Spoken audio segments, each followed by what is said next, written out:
To be a female Asian American living in today's society is not easy or a good experience. As a female, we have unequal pay rates, unpaid maternity leave, and advertisements view us as sexual objects for a man's pleasure. Women can't even walk home alone at night out of fear of being assaulted. According to the National Sexual Violence Resource Center, 1 in 5 women are sexually assaulted in college, showing it is not even safe for them to pursue an education away from home. A girl walking home from the library late at night, who was working on her thesis, senior paper, or dissertation, was not asking for it, she just wants to get a degree. Not all rape victims are drunk, even if they are, it does not qualify as consent. Rape victims aren't always wearing promiscuous clothing, but even if they are, it does not qualify as consent. When I was in high school, I was never asked to formal and prom, and when I asked guys I liked, they always turned me down. For the longest time, I thought something was wrong with me. Maybe a third eye sprouted from my head when I was in public because guys were never interested in me. When I got to college, that was when I realized guys were interested, but only in sleeping with me. A student who was one of those men always commented on how he did not like that I dressed for comfort over style, preferred flats over heels, and did not wear makeup every day. Yet for a period of a few months, he would ask if I wanted to hook up. Even though I repeatedly told him no, he would keep pressuring me by saying only once, and that he wanted to try an Asian girl. He probably had these thoughts because of society's expectations on women. Now magazine models weigh under 100 pounds and are still photoshopped to have impossible measurements.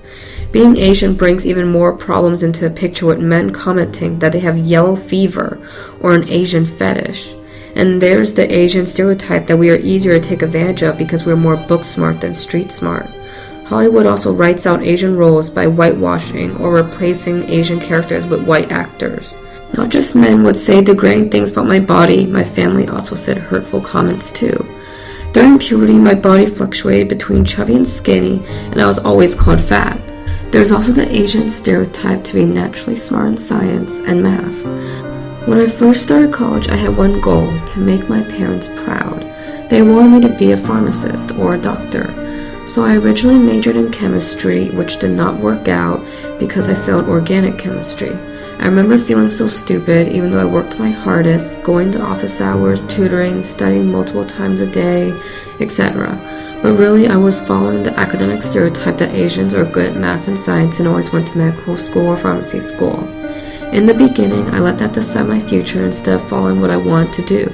Even though I found my drive and passion helping others, which led me to social work, and excelling in school, being more involved on campus and clubs that relate to my major, went on my first overseas study abroad trip that related to my major, and received my first paying job here and my first professional development job, and I'm now in a healthy relationship with my best friend. I can't help but feel that my parents are slightly disappointed that all the money that was invested in my college education was not for me to become a doctor or a pharmacist. These racial and gender stereotypes need to stop. Just because I failed being a chem major does not mean I am stupid and a failure. Because I am Asian does not mean it is okay to take advantage of me. Because I am a woman does not mean I need to be unrealistically size -2 to be perfect or a slave to a man. Being an Asian female does not make me an Asian fetish or a yellow fever. My body is under my ownership only, not for society to make degrading comments on, not to say you would be more attractive if you weren't so unkempt. What I choose to pursue is not for society to criticize. Because I am more than stereotypes, I am a person.